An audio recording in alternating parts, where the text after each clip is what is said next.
देखो प्यारे बच्चों, सबसे पहली बात हमारे पास आती है ऑर्गेनोमेटालिक्स क्या होते हैं। Now will be discussing first of all organometallics. Organometallics,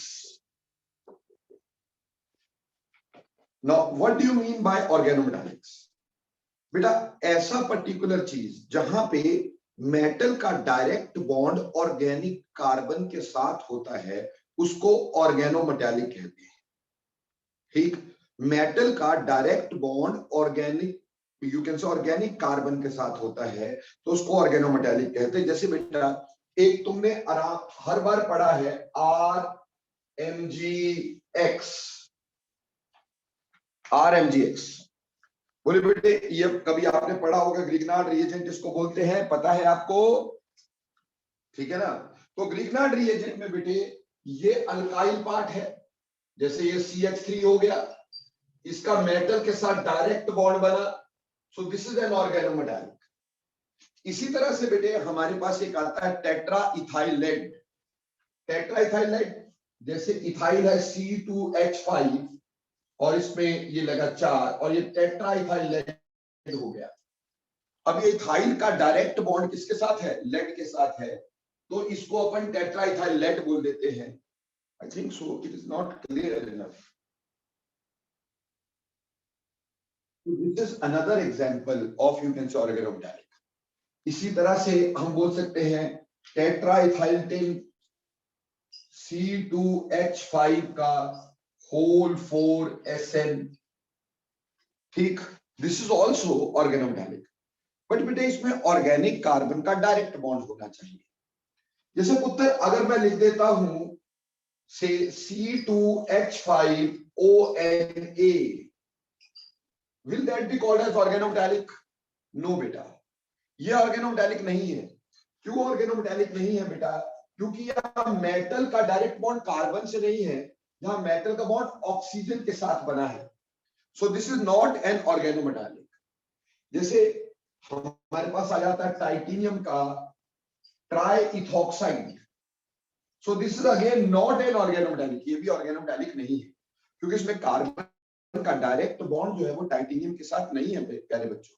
ठीक, इसमें हमारे पास ऑक्सीजन का बॉन्ड है, इस वजह से ये जो हमारे पास आता है this is again not an organometallic, ये भी ऑर्गेनोमेटालिक नहीं कहलाता।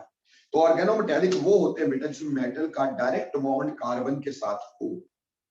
ठीक, लेकिन एक खास बात समझ लो, हालांकि कार्बन मोनोऑक्साइड जो है वो इनऑर्गेनिक होता है, लेकिन carbonyls are considered as a special branch of organometallics. यानी अगर हम बोले FeCO का होल 5, दो इसमें कार्बन ऑर्गेनिक नहीं है, but is a special branch of organometallics. तो carbonyls are the special branch of organometallics, it is taken under organometallics बच्चे। ठीक, जैसे निकल कार्बोनाइल हो गया, ठीक, इसका भी डायरेक्ट बॉन्ड हमारे पास निकल के साथ कार्बन मोनोऑक्साइड का है, so it is also taken as, you can say, it is also taken as special branch of organometallic। तो ये तो हो गया ऑर्गेनोमेटालिक। क्या हो गया? तो हमने कहा कि organometallic where metal is directly bonded to organic carbon, ठीक है जी। ऑर्गेनिक कार्बन के साथ मेटल डायरेक्टली बॉन्डेड होता है तो उसको ऑर्गेनोमेटालिक कहते हैं।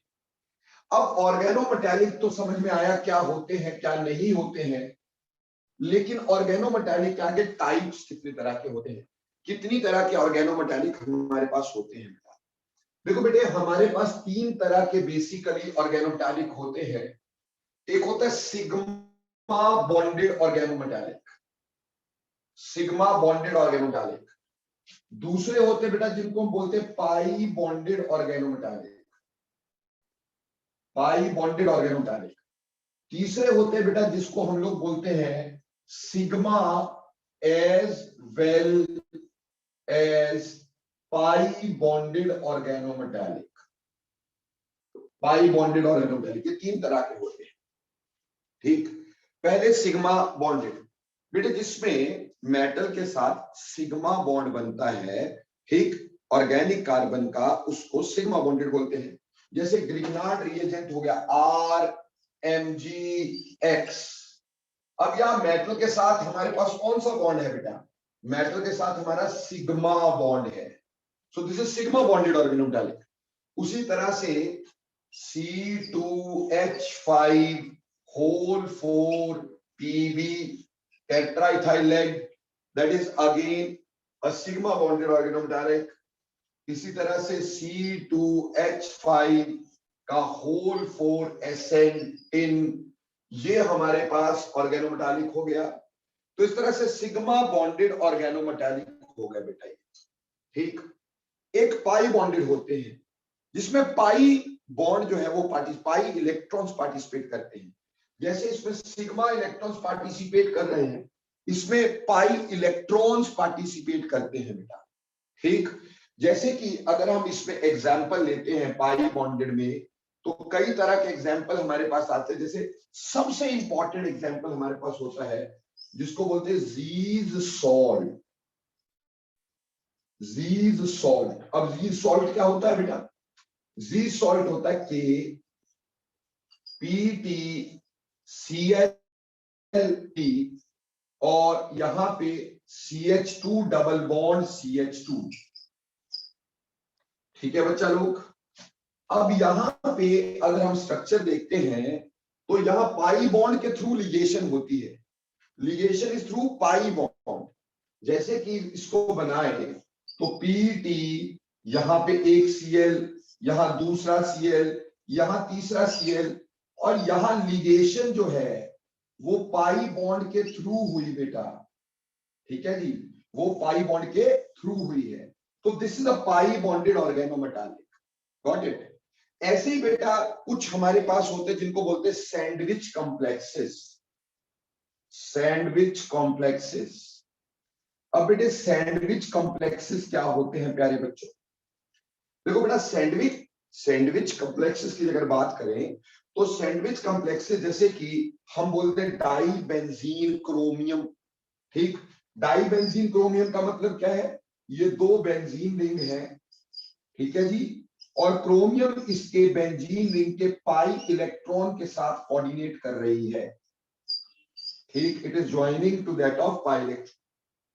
इसको लिखने में हम ऐसे लिख देते क्रोमियम ईटा की पावर 6 C6H6 का होल टाइम्स। मैंने तुम्हें समझाया था कि ईटा कब लगता है? ईटा तब लगता है अगर पाई इलेक्ट्रॉन डीलोकलाइज्ड हो, और उसकी पावर जितने कार्बन पे डीलोकलाइज्ड हो उतने पे लगता है। ये डाइबेंजीन क्रोमियम है। इसी तरह से फेरोसीन बताया था पिछली बार। फेरोसीन हमने ऐसे बनाना है। अगेन यहां पे लिगेशन पाई इलेक्ट्रॉन के साथ है, और पेंटा डाइइनाइल आयन है यहां पर, यानी कि इसको लिखते हैं Fe ईटा की पावर 5 C5H5 का होल ट्वाइस। ये फेरोसीन हो गया। सो दिस इज सैंडविच कॉम्प्लेक्स। इसमें देखो हमारे पास बेंजीन के 2 ब्रेड हैं और क्रोमियम का बटर है बीच में, है कि नहीं? वैसे यह पेंटाडाइनाइल, साइक्लोपेंटाडाइनाइल के 2 ब्रेड पीस हैं और ये बीच में आयरन का बटर है। तो ये सैंडविच कॉम्प्लेक्सेस होते हैं, पर इसमें पाई इलेक्ट्रॉन कोऑर्डिनेट करते हैं। इसको पाई बॉन्डेड कॉम्प्लेक्सेस बोलते हैं। बोलो प्यारे बच्चों, सिग्मा और पाई समझ में आया कि नहीं आया? ओके, अब अगली बात हमारे पास आती है सिग्मा एज वेल एज पाई। सिग्मा एज वेल एज पाई। अब जब हम बात करते हैं सिग्मा एज वेल एज पाई, ठीक, सिग्मा एज वेल एज पाई की अगर हम बात करते हैं तो इसमें बहुत ही इजी वाली बात, carbonyls are one of them. जैसे निकल कार्बोनाइल हो गया, जैसे बेटे आयरन कार्बोनाइल हो गया। ठीक, carbonyls are one of them. Sigma as well as pi, तो यहां बेटे हमारे पास सिनर्जिक बॉन्डिंग होती है। Sigma as well as pi उनको बोलते हैं जहां हमारे पास सिनर्जिक बॉन्डिंग होती है। ठीक, which contains synergic bonding, which contains synergic bonding। तो ऑब्वियसली आपके दिमाग में आता है कि सिनर्जिक बॉन्डिंग क्या होती है सर। ठीक, सिनर्जिक बॉन्डिंग क्या होती है, उसको सिग्मा एज वेल एज पाई कॉम्प्लेक्स बोलते हैं। तो सिनर्जिक बॉन्डिंग क्या होती है, यही हमारा आज का बेसिक टॉपिक है। तो पहले इसको पढ़ाने से पहले बोलो ये तीनों क्राइटेरिया क्लियर हो गए कि सिग्मा बॉन्डेड कौन से होते हैं, पाई बॉन्डेड कौन से होते हैं, सिग्मा एज वेल एज पाई कौन से होते हैं, ऑर्गेनोमेटैलिक कौन से होते हैं। ठीक, अब देखो बेटे, हम यहाँ पे करने जा रहे हैं synergic bonding, the most important topic of this very chapter. ठीक, और कंपटीशन के लिए सबसे इंपॉर्टेंट टॉपिक है synergic bonding. As well as +2 में आपको एज इस डेफिनेशन पूछी जा सकती है कि सिनर्जिक बॉन्डिंग क्या होती है, या bonding in metal carbonyls explain कर दो। ठीक, तो for explaining synergic bond let we discuss bonding in metal carbonyls. तो हमारा टॉपिक है bonding in metal carbonyls. Metal carbonyls में जो बॉन्डिंग होती है वो हमें एक्सप्लेन करनी है, bonding in metal carbonyls. So bonding in metal carbonyls, see प्यारे बच्चों, जब हम बॉन्डिंग इन मेटल कार्बोनाइल्स की बात करते हैं, समझ लें कि ये मेटल है और ये मेटल के एम्प्टी ऑर्बिटल्स हैं। These are empty orbitals of metal. ये मेटल है और ये मेटल के मैंने कहा कि these are empty orbitals of metal, empty orbitals of metal. और अगर कार्बन मोनोऑक्साइड की बात करते हैं, कार्बन मोनोऑक्साइड का स्ट्रक्चर कुछ ऐसा होता है, ठीक इस तरह से करके, और ये इसका फील्ड ऑर्बिटल है, ये इसका फील्ड ऑर्बिटल है। कार्बन मोनोऑक्साइड में याद करना, कार्बन और ऑक्सीजन में 2 कोवलेंट बॉन्ड, एक कोऑर्डिनेट बॉन्ड होता है, and there is a lone pair over carbon. अब क्या हुआ कि इस वाले ऑर्बिटल ने, कार्बोनाइल के इस ऑर्बिटल ने इस मेटल के ऑर्बिटल को ओवरलैप किया, और ओवरलैप किया तो स्ट्रक्चर कैसा बना बेटे, हमारे पास ऐसा बना, मेटल का जो पार्ट ओवरलैप हो जाता है वो ऐसा होता है भाई, ये कार्बोनाइल के साथ ओवरलैप हो गया और ये जो पेयर था वो यहां आ गया। गॉट इट और नॉट? यानी कि यहां पे मेटल को इलेक्ट्रॉन दिए हैं किसने, कार्बोनाइल ने, और कौन से इलेक्ट्रॉन दिए हैं, सिग्मा। तो ये सिग्मा बॉन्ड बना है, पहले ये सिग्मा बॉन्ड बना है, इसको हमने ऐसे बना दिया है, ये मेटल और ये बीच में सिग्मा बॉन्ड, ये कार्बोनाइल, ठीक है जी, और ये 2 इलेक्ट्रॉन जो शेयर हुए, ये सिग्मा बॉन्ड बन गया, metal to carbon sigma bond. कैसे बनता है बोलो, समझ में आया कि नहीं आया? अब इसकी वजह से मेटल और कार्बोनाइल दोनों पास पास आ जाते हैं। अब हुआ क्या कि मेटल में बेटे कुछ फील्ड ऑर्बिटल भी होते होंगे, मेटल में कुछ फील्ड ऑर्बिटल भी तो होते होंगे। ठीक, ये फील्ड ऑर्बिटल है मेटल के जिसमें इलेक्ट्रॉन्स ऑलरेडी हैं,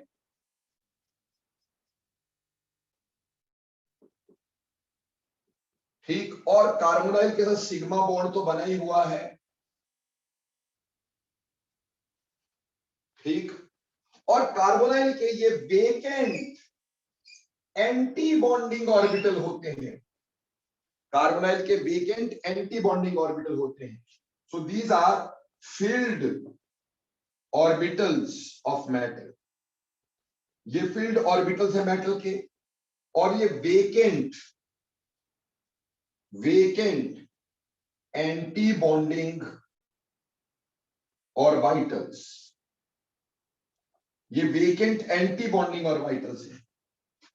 तो मेटल क्या करता है, अपने फील्ड इलेक्ट्रॉन के, फील्ड ऑर्बिटल के electron vacant anti bonding orbitals of carbon monoxide में डाल देता है, जिसके की वजह से हमारे पास यहां पे मेटल के साथ सिग्मा बॉन्ड तो पहले ही बना हुआ था, ये सिग्मा बॉन्ड था कार्बन के साथ, लेकिन अब यहां पे पाई ओवरलैप भी हो गया है, ये पाई ओवरलैप भी हो गया है।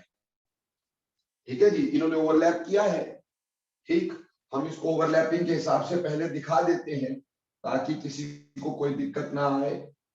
ठीक, ऐसे दिखा देते कि ये था और ये इसके ऑर्बिटल थे फील्ड वाले, और इन्होंने ओवरलैप किया वीकेंट एंटी बॉन्डिंग ऑर्बिटल्स को और बनाया। अब मेटल ने इलेक्ट्रॉन दिए हैं बच्चों, इलेक्ट्रॉन किसने दिए हैं? मेटल ने दिए हैं। किसको दिए हैं? कार्बन मोनोऑक्साइड को। पहली बात, एक तो ये पाई बॉन्ड बना, मेटल से कार्बोनाइल जो हो गया वो पाई बॉन्ड बना। दूसरी बात, यहां पे ये जो पाई बॉन्ड बना है, इलेक्ट्रॉन तो हमेशा लाइगेंड देता है, पर यहां इलेक्ट्रॉन कौन दे रहा है? मेटल दे रहा है। तो क्या इसको बैक बॉन्डिंग बोलेंगे कि नहीं? तो this is actually a back bond, this is actually a back bond. और इसी फिनोमिना को हम यहां पे सिनर्जिक बॉन्डिंग कह रहे हैं। इसी को बेटे हम सिनर्जिक बॉन्डिंग कह रहे हैं। सिनर्जिक बॉन्डिंग इसलिए बोलते हैं कि इनकी एनर्जी सिमिलर सी हो जाएगी, इसलिए हम सिनर्जिक बॉन्डिंग का नाम इसको दे देते हैं। ठीक, तो ये बी वाला जो हमारा है ये सिग्मा बॉन्ड है, और ये जो इलेक्ट्रॉन क्लाउड है ये कौन सा है? पाई इलेक्ट्रॉन क्लाउड है बच्चों। ठीक, and this is called as synergic bonding. ये जो बैक बॉन्ड बना इसी को हमने सिनर्जिक बॉन्डिंग बोला। ठीक है बच्चों, तो देखो हुआ क्या कि पहले मेटल के जो इलेक्ट्रॉन्स थे, मेटल के जो इलेक्ट्रॉन्स थे, they went into, you can say, metal के एम्प्टी ऑर्बिटल में कार्बोनाइल इलेक्ट्रॉन डाल के सिग्मा बॉन्ड बनाया, और उसकी वजह से पास आ गए। तो जो फील्ड ऑर्बिटल थे मेटल के, उनके electron vacant anti bonding orbital of carbon monoxide में चले जाने से मेटल से कार्बन मोनोऑक्साइड का एक पाई बॉन्ड बना, which is a back bond, और उसी को अपन सिनर्जिक बॉन्डिंग का नाम देते हैं। ठीक है प्यारे बच्चों, देखो बेटे कार्बन मोनोऑक्साइड में, देखो बच्चे, सिग्मा बॉन्ड तो सिंपल है यार, ये एम्प्टी ऑर्बिटल है मेटल का, और ये कार्बन मोनोऑक्साइड का बेटे फील्ड ऑर्बिटल है। इसने इसको ओवरलैप किया, ओवरलैप करके सिग्मा बॉन्ड बनता है। तो ये सिग्मा बॉन्ड बन गया, और सिग्मा बॉन्ड ऐसे बना, उससे ये पास आ गए। पास आने की वजह से मेटल के फील्ड ऑर्बिटल के electron anti bonding orbital of carbon monoxide में चले जाने से हमारे पास पाई बॉन्ड बना, जिसको बैक बॉन्ड बोला या सिनर्जिक बॉन्डिंग बोला। बोलो क्लियर और नॉट? अब देखो बच्चे, कार्बोनाइल में एंटी बॉन्डिंग ऑर्बिटल्स, सिंपल बात है, आपने +1 में बेटे एमओटी पढ़ी है ना, मॉलिक्यूलर ऑर्बिटल थ्योरी। नाइट्रोजन में बेटा टोटल मिला के कितने इलेक्ट्रॉन होते थे? 14। तो उसके एंटी बॉन्डिंग खाली रहते थे कि नहीं रहते थे? 14 इलेक्ट्रॉन होते थे ना। ऐसे ही कार्बन मोनोऑक्साइड में टोटल इलेक्ट्रॉन कितने होंगे? 14। उसके भी एंटी बॉन्डिंग खाली रहेंगे। ऐसे साइनाइड, साइनाइड में टोटल इलेक्ट्रॉन 14, उसके भी एंटी बॉन्डिंग खाली रहेंगे।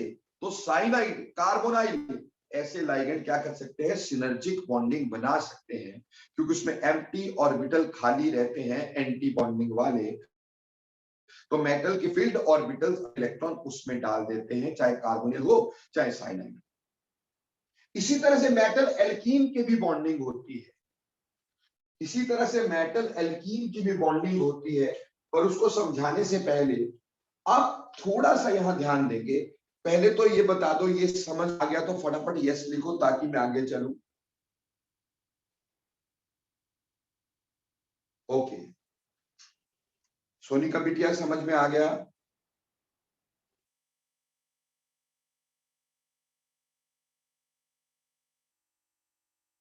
ओके, अब देखो बेटे, आगे समझते हैं इसमें। अब देखो, जब तक सिग्मा बॉन्ड था, जब तक सिग्मा बॉन्ड था, तो मेटल और कार्बन के बीच में कितने बॉन्ड थे बेटा? एक। और कार्बन और ऑक्सीजन के बीच में कितने बॉन्ड थे? 3। कार्बन और ऑक्सीजन के बीच में 3 बॉन्ड थे, जब तक कि हमारे पास क्या था? सिनर्जिक बॉन्डिंग नहीं हुई थी, सिग्मा बॉन्ड था। लेकिन जब सिनर्जिक बॉन्डिंग हुई तो मेटल और कार्बन के बीच में क्या हो गया? डबल बॉन्ड, है ना, एक सिग्मा एक पाई। और कार्बन और ऑक्सीजन के बीच में भी क्या रह गया? Double bond. ठीक है जी।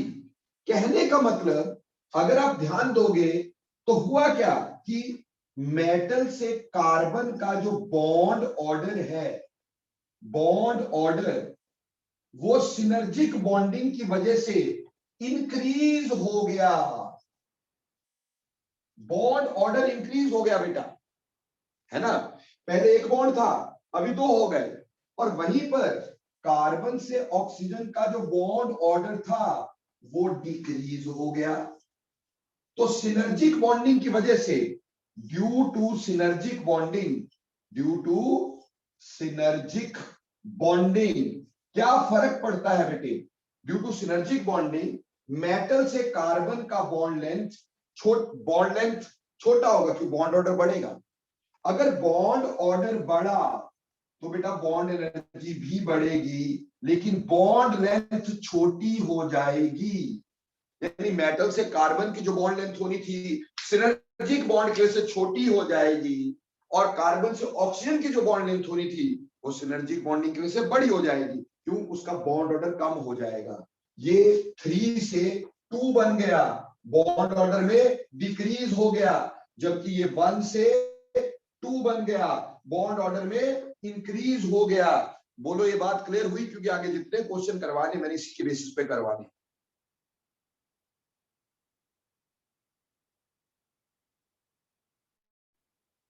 ठीक, तो इसका मतलब हम ये बोल सकते हैं कि बैक बॉन्डिंग या फिर सिनर्जिक बॉन्डिंग, बैक बॉन्डिंग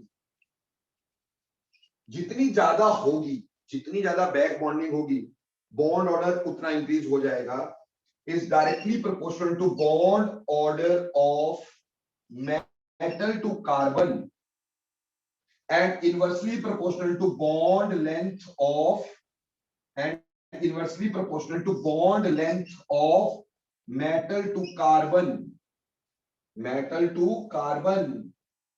ठीक, और यूं बोल सकते हैं कि बैक बॉन्डिंग जो होगी, जितनी ज्यादा होगी, back bonding is inversely proportional to bond order of carbon to oxygen and directly proportional to bond length of carbon to oxygen। बेटे अगर एक साइड का बॉन्ड छोटा हुआ दूसरी साइड का बढ़ेगा, यहां का छोटा हुआ दूसरी साइड का बढ़ जाएगा। ठीक, ये बात ध्यान में रखनी। अब हम बात करेंगे बैक बॉन्डिंग का एक्सटेंट कहां ज्यादा हो सकता है, कहां बैक बॉन्डिंग का एक्सटेंट ज्यादा हो सकता है। देखो एक सिंपल बात है, बैक बॉन्डिंग के दौरान इलेक्ट्रॉन कौन दे रहा है? बैक बॉन्डिंग के दौरान इलेक्ट्रॉन कौन दे रहा है? मेटल दे रहा है। तो मेटल पे अगर पॉजिटिव चार्ज आ जाए तो क्या आसानी से इलेक्ट्रॉन देगा? क्या आसानी से इलेक्ट्रॉन देगा? नहीं देगा, नहीं देगा, बिल्कुल नहीं देगा। समझ में आई? ठीक, और वहीं पर अगर मेटल पे नेगेटिव चार्ज आ जाए तो ज्यादा आसानी से देगा। तो कहने का मतलब ये है कि मोर is the negative oxidation state on metal.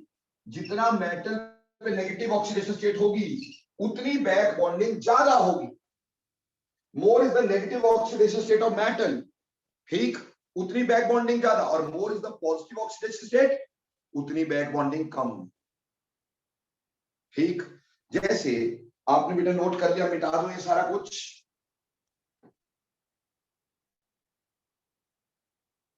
जल्दी बोलो, मिटा दो सारा कुछ। अब देखो, अब इस पे क्वेश्चन करेंगे सारे सिनर्जी बॉन्ड के सारे क्वेश्चंस। कितनी तरह के क्वेश्चन आपको पूछे हैं आज तक, वो सारे के सारे क्वेश्चन मैं आपके साथ डिस्कस करता चला जाऊंगा, ताकि आपको किसी भी तरह की दिक्कत नहीं होनी चाहिए।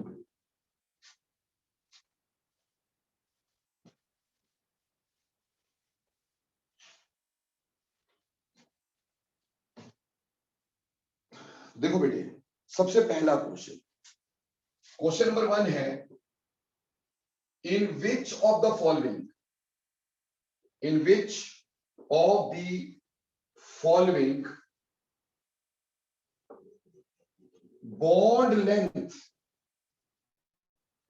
bond length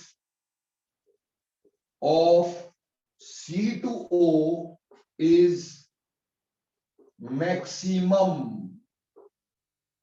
ठीक, हमें क्वेश्चन दिया है कि किसमें, in which of the following bond length of C2O is maximum, किसमें बॉन्ड लेंथ जो कि मैक्सिमम होती है। इसमें ए ऑप्शन आपको दिया है CO का होल 6 1 नेगेटिव, बी ऑप्शन दिया है CR CO का होल 6, सी ऑप्शन दे दिया है बेटे FE CO का होल 6, डी ऑप्शन दे दिया है बच्चे MN CO का होल 6 1 पॉजिटिव, मान लो ये दे दिया है। अब हमसे पूछा है कहां पे metal to carbonyl bond order maximum होगा, तो चलो आंसर बताओ मेरे को। Metal to carbon monoxide bond, carbon oxide, carbon और ऑक्सीजन का बॉन्ड मैक्सिमम कहां होगा, जहां बैक बॉन्डिंग ज्यादा हो। ठीक, more is the back bonding, lesser is the bond order of C2O and larger is the bond length. तो चलो आंसर दो फटाफट से यार, आसान आंसर है, फटाफट दो। ऑब्वियसली इसका आंसर हमारे पास आ गया ए, आंसर क्या आ गया ए, जो यहां इसके ऊपर -1 ऑक्सीडेशन स्टेट है। ठीक, तो obviously more is the negative oxidation state, यहां पे लिख सकते हैं मोर is the negative oxidation state, more is the back bonding, and more is the back bonding, lesser is the bond order of CO, lesser is the bond order of CO, larger is the bond length of CO। इसलिए bond length maximum हमारे पास, bond length पूछिए, bond order नहीं। मजा तब आता अगर मैं आपसे बोलता कि इसका ऑर्डर बनाओ, इसका ऑर्डर बनाओ। अब ऑर्डर कैसे बनाते हैं ध्यान से देख लेना। अगर ऑर्डर बनाना, इस पे ऑक्सीडेशन स्टेट 0, इस पे भी ऑक्सीडेशन स्टेट 0, लेकिन इस पे ऑक्सीडेशन स्टेट +1। तो एक बात तो पता है कि अगर मैं यहां बोलता हूं बॉन्ड लेंथ ऑफ CO का ऑर्डर, ठीक, तो अपने पास सबसे पहले सबसे ज्यादा बैक बॉन्डिंग वाला CO का होल 6 1 नेगेटिव रहता है, ये तो क्लियर ही है, और सबसे कम ये रहता पॉजिटिव चार्ज है, ये भी क्लियर ही है, सबसे कम ये रहता, ये भी हमारे को क्लियर ही है। लेकिन क्लियर क्या नहीं है कि इन दोनों में से किसका देखते, दोनों पे 0 चार्ज है, अभी किसका देखते भाई। देखो बेटे, आफ्टर ऑल इलेक्ट्रॉन खींचने न्यूक्लियस ने है, तो न्यूक्लियस का चार्ज जहां ज्यादा होगा, ऑब्वियस सी बात है वहां इलेक्ट्रॉन का टाइटली हेल्ड यानी बैक बॉन्डिंग का एक्सटेंट कम। अब क्रोमियम का एटॉमिक नंबर है 24, यानी इसके न्यूक्लियस में 24 है, 24 प्रोटॉन है। आयरन का एटॉमिक नंबर है 26, इसमें 26 प्रोटॉन है, तो बेटा 26 प्रोटॉन ज्यादा इलेक्ट्रॉन खींच के रखेंगे, इसलिए यहां पे पहले आ गया CrCO का होल 6, इसमें बैक बॉन्डिंग ज्यादा हो सकती है। ठीक, क्यों, इसका न्यूक्लियर चार्ज कम है, और फिर आएगा आयरन, और पॉजिटिव चार्ज वाला सबसे कम आएगा। बोलो बेटे, ऑर्डर समझ में आया कि नहीं, यस और नो, जल्दी।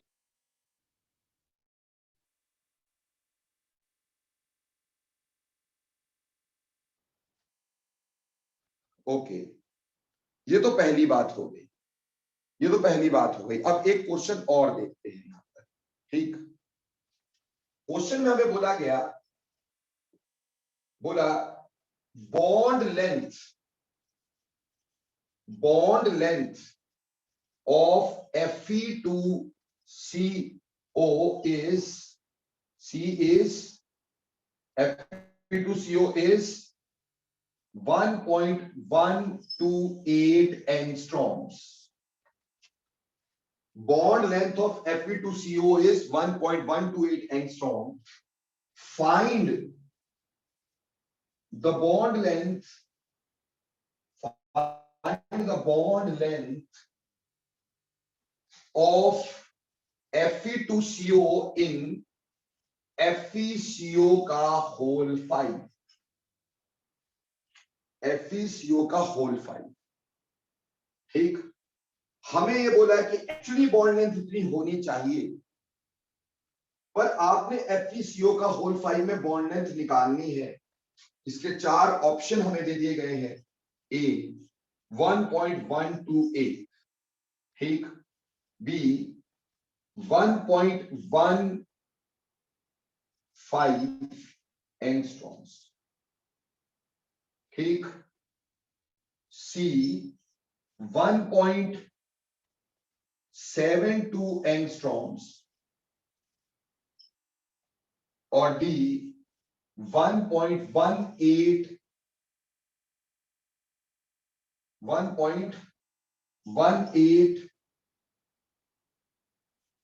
एंगस्ट्रॉम्स. ठीक, क्लियर. अब देखो बच्चे, 1.18 की जगह यहां पे कुछ और ले लेते हैं, 1.118 ले लेते हैं. 1.118 एंगस्ट्रॉम्स. अब हमें आंसर देना है. Any guess work? देखो आएगा नहीं तुम्हें. अब ध्यान से समझना, मेरी बात को ध्यान से समझना. देखो बेटे, बेसिकली हमें यह समझ में आता है कि यहां बैक बॉन्डिंग होगी, और बैक बॉन्डिंग से कार्बन मोनोऑक्साइड की, एक मेटल और कार्बन की बॉन्ड लेंथ क्या हो जाती है? कम हो जाती, छोटी हो जाती है. यानी बैक बॉन्डिंग से मेटल और कार्बन की बॉन्ड छोटी हो, यानी वैल्यू छोटी होनी चाहिए. ये बात क्लियर है, वैल्यू छोटी होनी चाहिए. हमें आयरन टू कार्बन की बॉन्ड लेंथ बोल रहे हैं.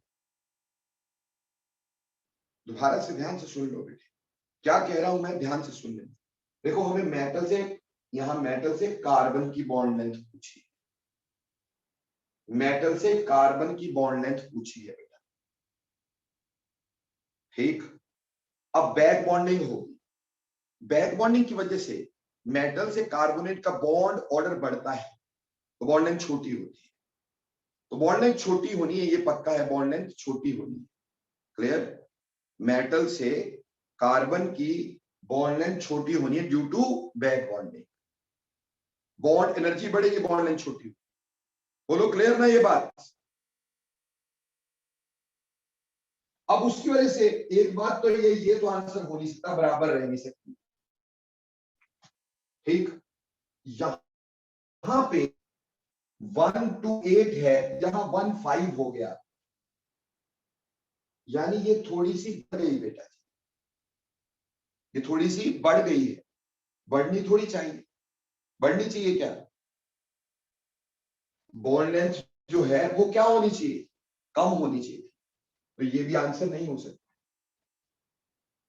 ठीक, यहां पे भी बढ़ गई है, बढ़नी नहीं चाहिए. ठीक, यहां पे कम हो गई है, यहां पे 1.128, यहां पे 1.11, तो कम हो गई है. बॉन्ड लेंथ कम होनी चाहिए कि बढ़नी चाहिए थी? कम होनी चाहिए थी. तो आंसर मस्ट बी डी. बोलो क्लियर कि नहीं?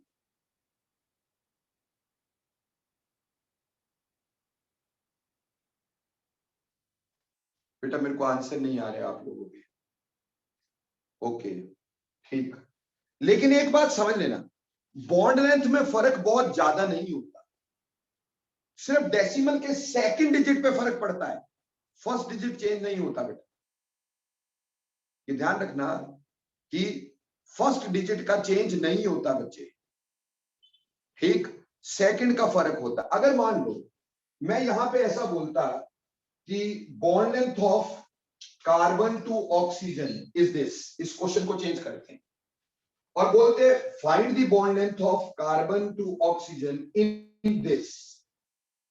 अब करते हैं इस क्वेश्चन। देखो बेटे, अगर इस क्वेश्चन को ऐसे ले लेता हूं, अब मैं क्वेश्चन को चेंज कर दिया। अब आपको ये अच्छे से पता है कि कार्बन से ऑक्सीजन की बॉन्ड लेंथ, क्योंकि जैसे बैक बॉन्डिंग होगी बॉन्ड ऑर्डर छोटा होगा, बॉन्ड लेंथ बढ़ेगी। बॉन्ड लेंथ बढ़नी चाहिए तो सी से वो बॉन्ड लेंथ बढ़नी चाहिए। यहां पे छोटी हो गई काट दो, यहां बराबर रहेगी काट दो, यहां छोटी हो गई काट दो। अब इन दोनों में से आंसर, मैंने कहा कि फर्स्ट डिजिट पे फर्क नहीं आता, इतना ज्यादा फर्क नहीं पड़ता, सिर्फ डेसिमल की सेकंड डिजिट तक फर्क आता है। तो अब आंसर ये होगा। And this question was asked in IITs. इसमें कोई सॉल्यूशन नहीं, कोई फॉर्मूला नहीं है, सिर्फ यहां पे लिख लेना कि फर्क ज्यादा नहीं पड़ता है, सिर्फ डेसिमल की सेकंड डिजिट तक का ही फर्क पड़ता है। ठीक, कार्बन मोनोऑक्साइड की बॉन्ड लेंथ बढ़नी चाहिए थी, लेकिन इतनी नहीं बढ़ेगी, सिर्फ सेकंड डिजिट में फर्क पड़ेगा, फर्स्ट डिजिट में फर्क नहीं पड़ेगा। बोलो बच्चे, समझ में आ गया क्वेश्चन अच्छे से कि नहीं? ओके, अब इसी तरह से एक और क्वेश्चन करते हैं, इसी तरह से एक और क्वेश्चन करते हैं। इसको मिटा दीजिए। चलो एक और क्वेश्चन यही लिखता हूं। क्वेश्चन नंबर 3 बोला in which of the following, in which of the following bond length या bond order of CO is maximum. अब बॉन्ड ऑर्डर पूछा भाई, हमारे पास है CO का होल 6, ये A है, ठीक है, 3 पॉजिटिव। B दे दिया है CO कोबाल्ट, CO का होल 4 इन, 3 पॉजिटिव। C दे दिया है CO का होल ट्वाइस, इन का ट्वाइस, 3 पॉजिटिव। ठीक, और इसी तरह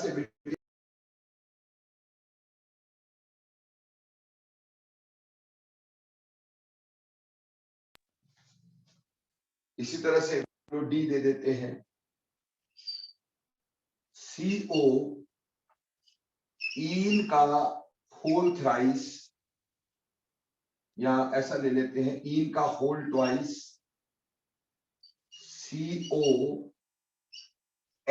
H2O 3 पॉजिटिव। ठीक है जी। अब इसमें हमसे पूछा है कि किसमें आपके पास बॉन्ड ऑर्डर इसका मैक्सिमम होगा। ठीक है बच्चे, बॉन्ड ऑर्डर मैक्सिमम होगा। बॉन्ड ऑर्डर मैक्सिमम कब होगा? जब बेटे हमारे पास बैक बॉन्डिंग मिनिमम होगी, है ना? क्या होगा? जब बैक बॉन्डिंग मिनिमम होगी। CO बॉन्ड ऑर्डर की बात कर रहे हो, बैक बॉन्डिंग से CO का बॉन्ड ऑर्डर कम होता है, तो मैक्सिमम कब होगा? जब बैक बॉन्डिंग कम होगी। अब बैक बॉन्डिंग कम कब होगी? यहां चार्जेस तो सभी पे कोबाल्ट पे +3 है। अब इस क्वेश्चन का आंसर कैसे दोगे?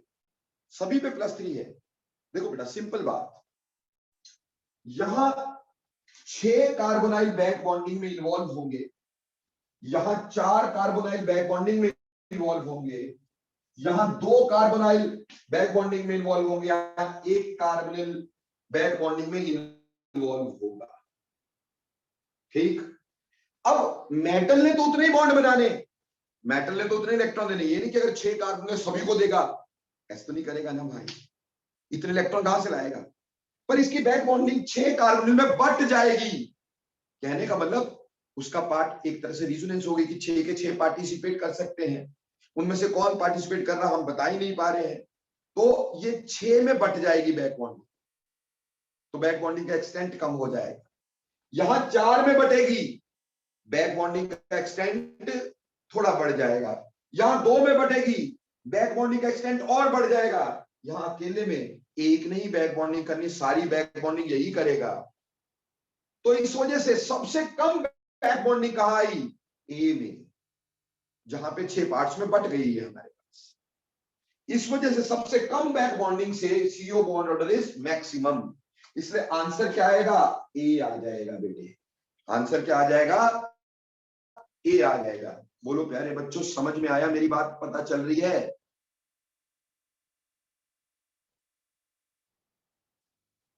तो ये 3 तरह के क्वेश्चन, इससे ज्यादा कुछ भी नहीं है। यहां तो हमें चार्ज के ऊपर बेस्ड होगा, यहां हमें बॉन्ड लेंथ कितनी चेंज हुई उसके ऊपर होगा, या फिर अगर चार्ज बराबर है, मेटल सेम है, चार्ज बराबर है, मेटल सेम है, और हमारे पास नंबर का फर्क है, इस पे क्वेश्चन होगा। ये 3 क्वेश्चन बैक बॉन्डिंग पे बन सकते थे। मैंने तीनों क्लियर करने की कोशिश की है। उम्मीद करता हूं आपको समझ में आ गई होगी। अगर आ गई तीनों क्वेश्चन तो यस करिएगा, नहीं आई तो नो कर दीजिएगा फटाफट से। ओके, चलिए आगे चलते दोस्तों। इससे आगे हमारे पास क्या आ गया? ये तो आ गया बॉन्डिंग इन मेटल कार्बोनिल। इसी तरह से बॉन्डिंग इन मेटल एल्कीन भी होती है। सेम जैसे जैसे अभी आपने जीस कॉम्प्लेक्स पढ़ा था, ठीक, उसमें का एल्कीन था, मेटल से एल्कीन की बॉन्डिंग भी ऐसे ही होती है। तो ये मिटा देता हूं भाई। अब यहां पे मेटल एल्कीन बॉन्डिंग को भी हम एक बार डिस्कस कर लेते हैं और फिर चैप्टर को फिनिश करने की कोशिश कर लेते हैं।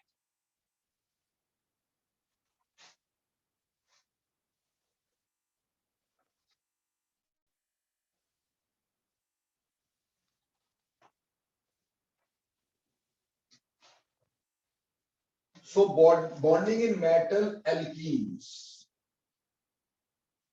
bonding in metal alkenes। देखो बेटे, ये हमारे पास मेटल है और ये उसके वेकेंट ऑर्बिटल्स हैं। ये एक एल्कीन है से ऐसा है, और ये इसके पाई बॉन्ड्स, ठीक है जी। ये हमारे पास मेटल के वेकेंट ऑर्बिटल है।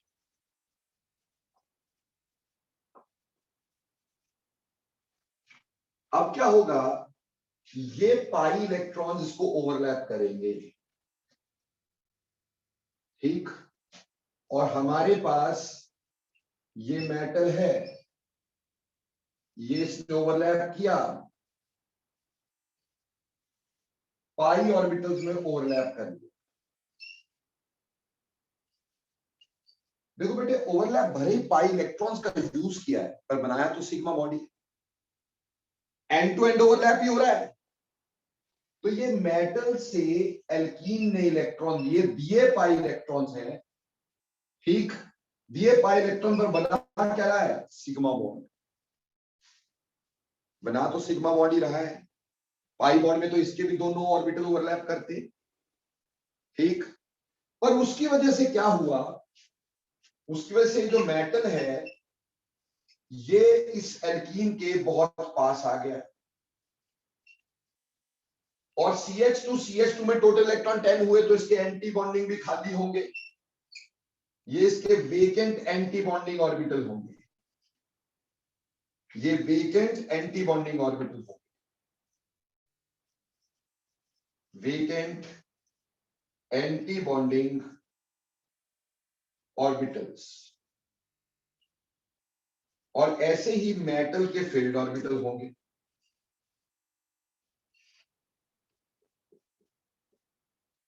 ये फील्ड ऑर्बिटल ऑफ मेटल है,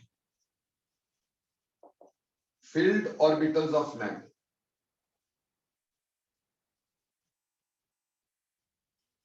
अब यहां के इलेक्ट्रॉन्स ने इसमें डाल दिए, उसकी वजह से फिर से हमारे पास ये मेटल है, ये पाई बॉन्ड भी बना, और सिग्मा बॉन्ड तो एल्कीन के साथ बना ही था, CH2 CH2। ठीक, कार्बन के साथ ही बनाना है तो हम ऐसे CH2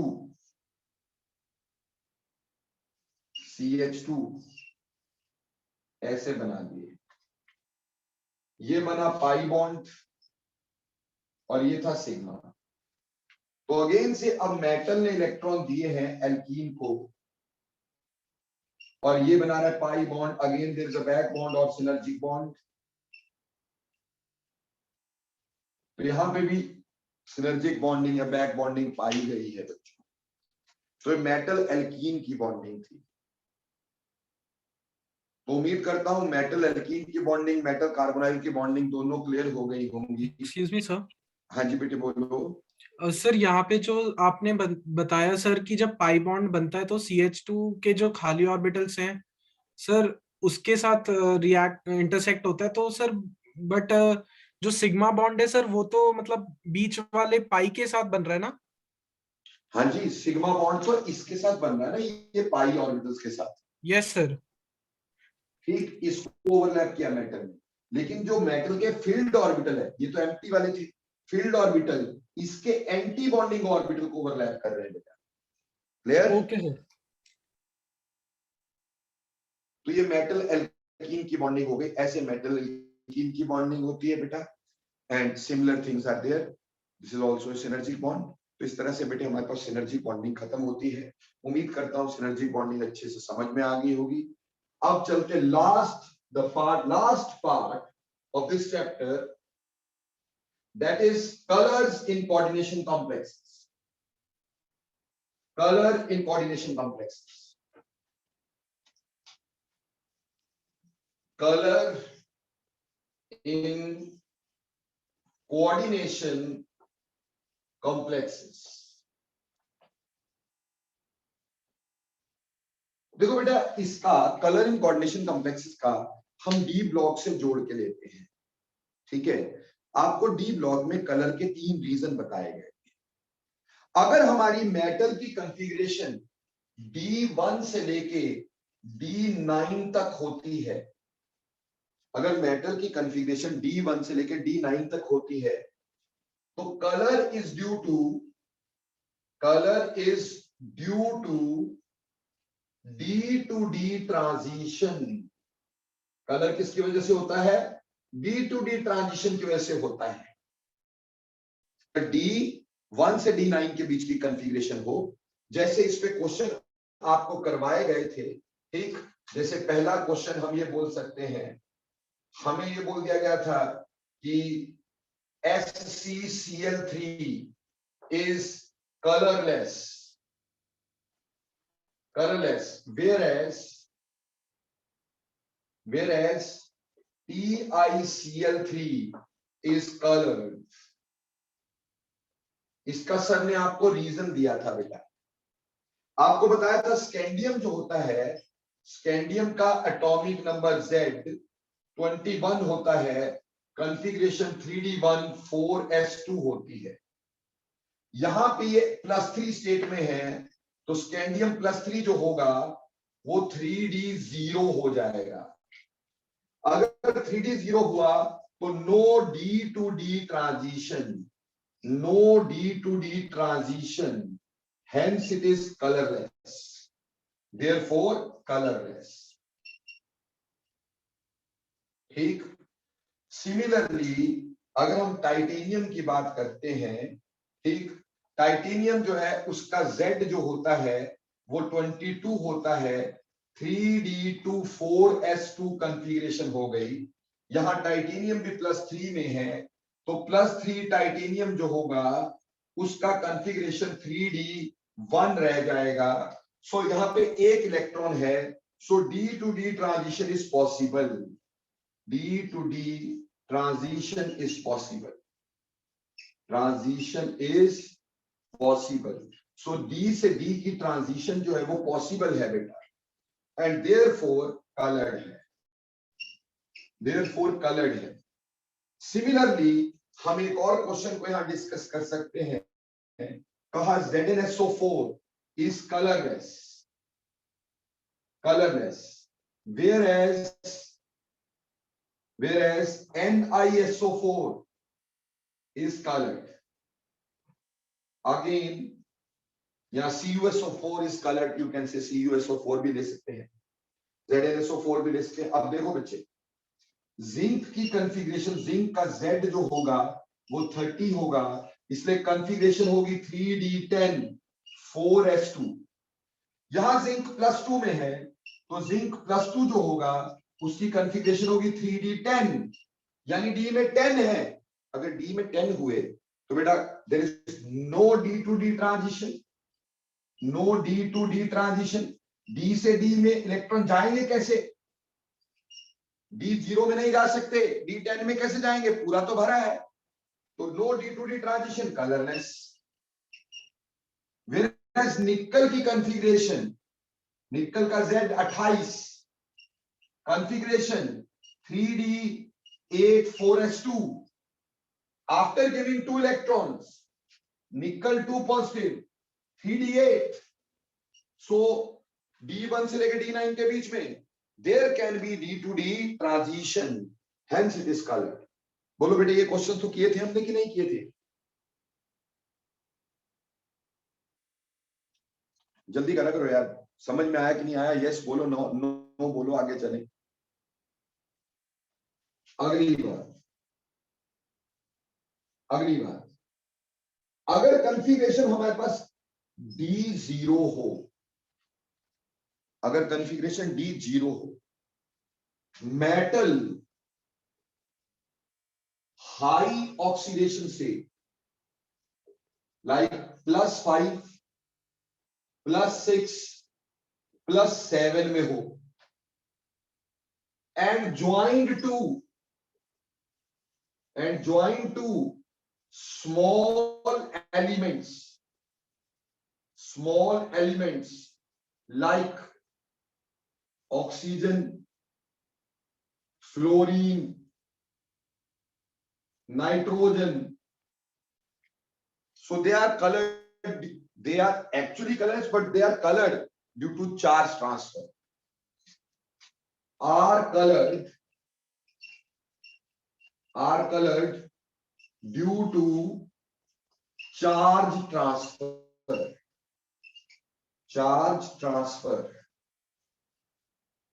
ठीक, जैसे बेटे KMnO4 आप सभी को पता है पिंक वॉयलेट होता है, पिंक वॉयलेट होता है।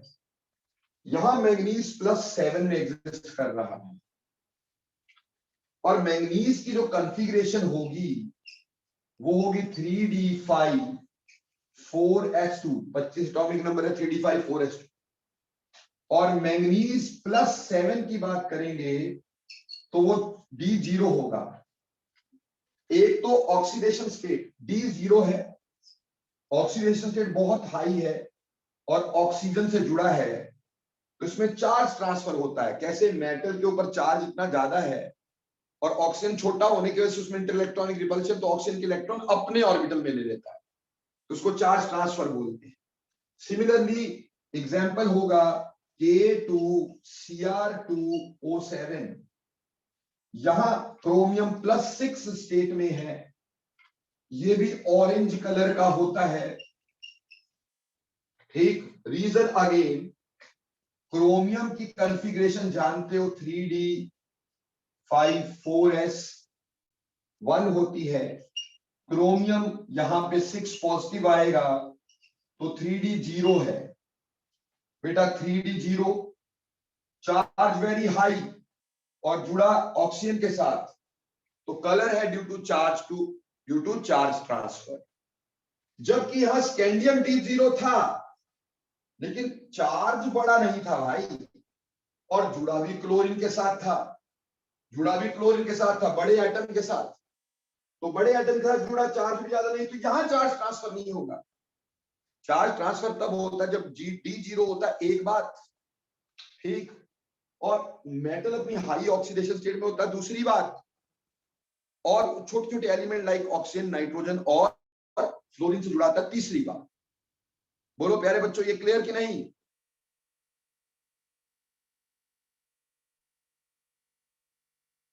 वहीं पर बेटे तीसरी बात, तीसरा कलर की अगर हम बात करें, ये सारा हम बी ब्लॉक की बात कर रहे हैं, अभी हम अपने कलर पे आएंगे। अगर कॉन्फ़िगरेशन D10 हो तो कलरलेस होना चाहिए, जैसे जिंक सल्फेट। बट D10 हो और metal is joint to big anions like bromide, iodide, sulphide, बड़े बड़े अनायन, तो कलर होता है due to covalent character. They are colored due to covalent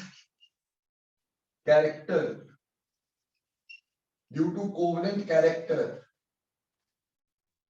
yes प्यारे बच्चों, क्वेश्चन देखिएगा, बोला AgCl is colorless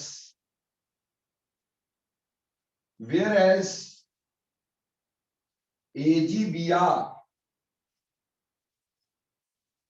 is colored, is yellow। Why? ठीक, देखो बेटे, वेरी वेरी सिंपल। Ag की कॉन्फ़िगरेशन कॉपर फैमिली में है, 4D10 5s1 है।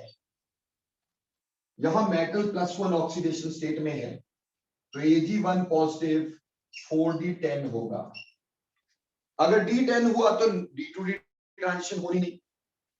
यहां ये क्लोरीन से जुड़ा है जो कि छोटा है, तो ज्यादा कोवलेंट करेक्टर भी नहीं होना है। पर यहां ब्रोमीन से जुड़ा है, बड़ा है, तो यहां कोवलेंट करेक्टर भी होना है। ठीक, यहां कोवलेंट करेक्टर भी होना है। कोवलेंट करेक्टर से electrons are not tightly held, तो जब उसमें व्हाइट लाइट पड़ती है, इलेक्ट्रॉन कुछ लाइट को एब्जॉर्ब कर लेते हैं, बाकी रिफ्लेक्ट कर देते हैं। ठीक, इसलिए वो कलर आ जाता है। तो देखो बेटे, वेरी सिंपल करके बताया तुम्हें, अगर कॉन्फ़िगरेशन D1 से D9 के बीच में हो तो कलर होता है ड्यू टू D ट्रांजिशन। अगर D0 हो वो कलरलेस होता है, पर अगर D0 में हाई ऑक्सीडेशन स्टेट हो और ऑक्सीजन फ्लोरीन नाइट्रोजन जुड़ा हो तो वो कलर्ड होता है ड्यू टू चार्ज ट्रांसफर। और अगर D10 हो तो वो कलरलेस होता है, पर D10 हो तो बड़े बड़े अनायन लाइक इसके साथ हो, यानी कोवलेंट करेक्टर ज्यादा हो, तो उसमें कलर आ जाता है, and that is due to covalent character. बोलो यहां तक क्लियर हुआ कि नहीं? यस और नो करो जल्दी फटाफट। नाउ हमारी जो कहानी है वो है कलर इन कोऑर्डिनेशन कॉम्प्लेक्सेस, और वो होता है ड्यू टू D ट्रांजिशन।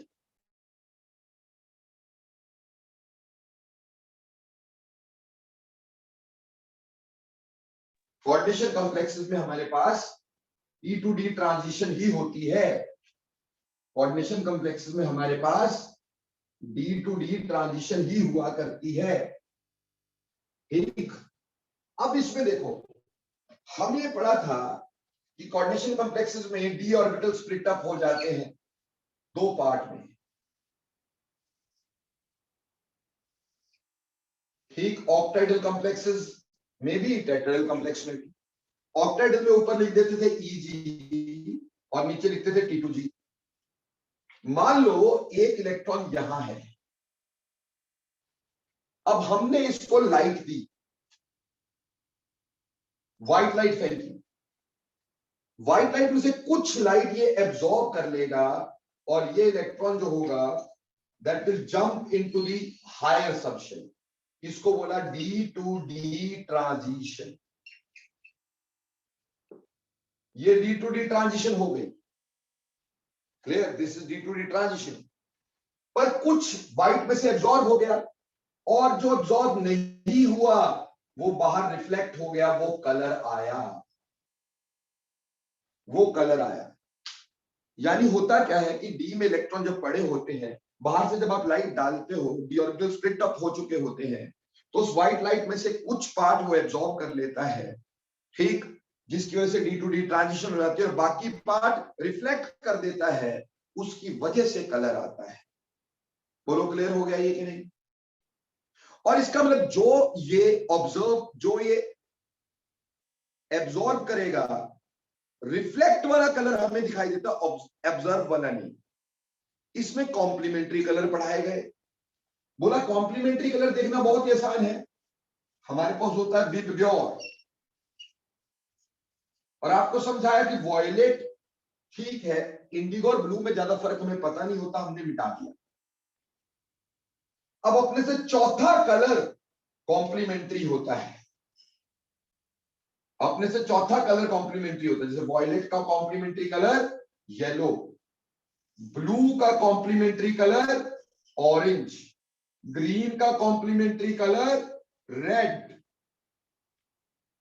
ठीक, तो अगर किसी ने वॉयलेट वेवलेंथ को एब्जॉर्ब किया है तो वो दिखाई कैसे देगा? वो येलो दिखाई देगा। किसी ने ब्लू वेवलेंथ को एब्जॉर्ब किया है वो ऑरेंज दिखाई देगा।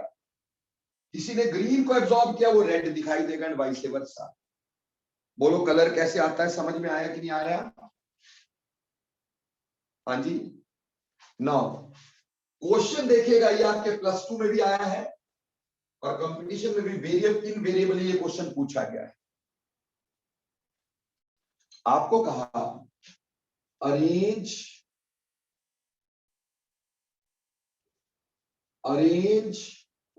in the order of wave emitted, arrange in the order of wavelength emitted। One है NiCN whole 4 2 नेगेटिव, सेकंड है Ni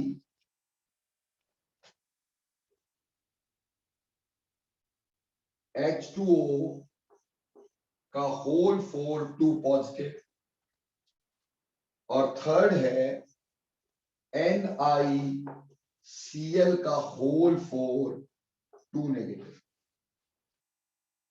अब हमने इसको अरेंज करना है in the order of wavelength emitted. कितनी वेवलेंथ एमिट हुई उसके ऑर्डर में अरेंज करना है।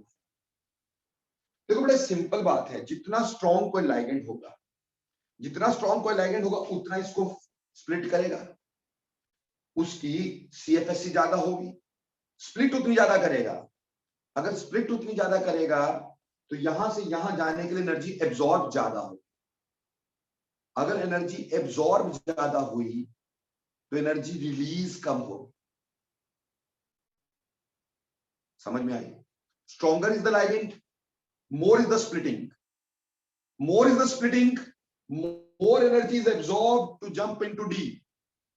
If absorbed is more, emitted energy is less, और अगर energy is less, wavelength is more। क्योंकि हमें पता है कि E is equal to hc by lambda। तो जितना स्ट्रॉन्ग कोई लाइगेंड होगा उतना ज्यादा स्प्लिट करेगा, एनर्जी का डिफरेंस उतना ज्यादा आएगा, तो D to D ट्रांजिशन के लिए एब्जॉर्ब उतनी ज्यादा होगी।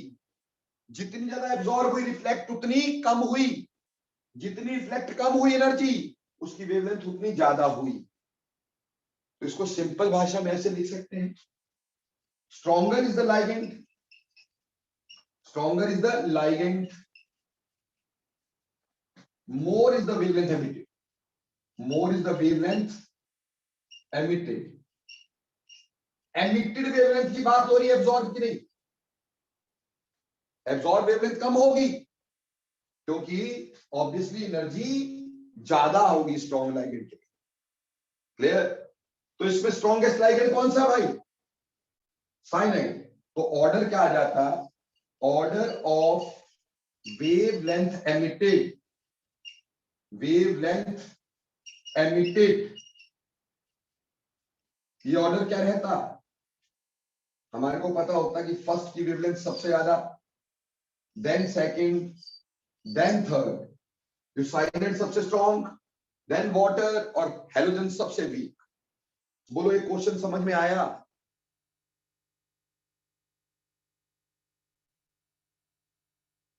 अगर मान लो मैंने वेवलेंथ एब्जॉर्ब बोला होता तो उल्टा चलते, वेवलेंथ एब्जॉर्ब बोला होता तो उल्टा चलते, वेवलेंथ एमिटेड तो स्ट्रॉन्गर लाइगेंड की ज्यादा एमिट होती।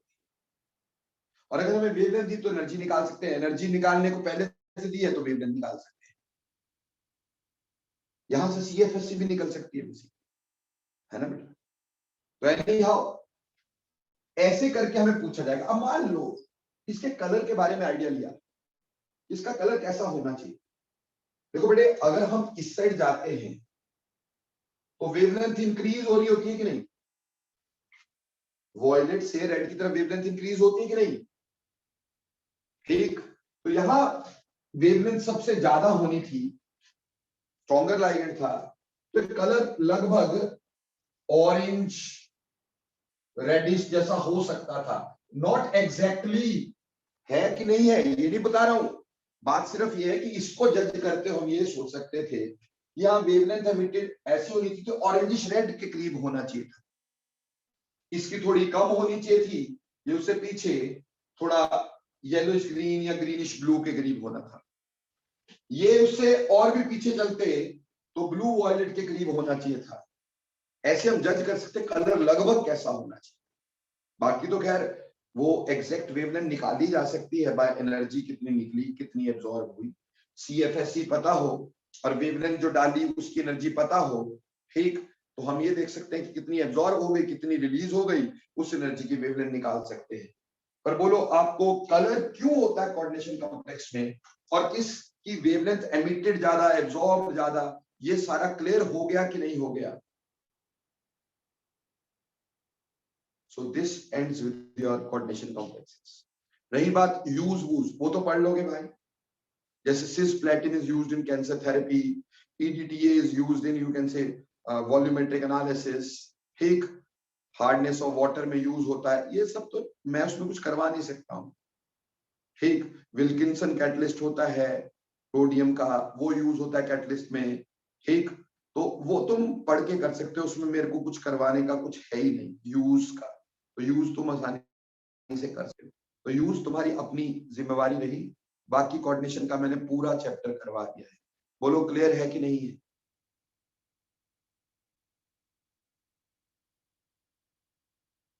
एक बेटा isomerism in coordination complexes very important है, वेरी इंपॉर्टेंट है आइसोमेरिज्म इन कोऑर्डिनेशन कॉम्प्लेक्सेस, लेकिन हमारे +2 के सिलेबस से निकाल दिया गया। मेंस का सिलेबस अभी आया नहीं है, नहीं तो मैं करवा देता, अगर मेंस का सिलेबस में होगा तो मैं करवाऊंगा आगे, ठीक, नहीं होगा तो अपन नहीं करेंगे। क्लियर, मुश्किल काम है, टाइम लेने वाला काम है, तो तभी करेंगे अगर जरूरत होगी।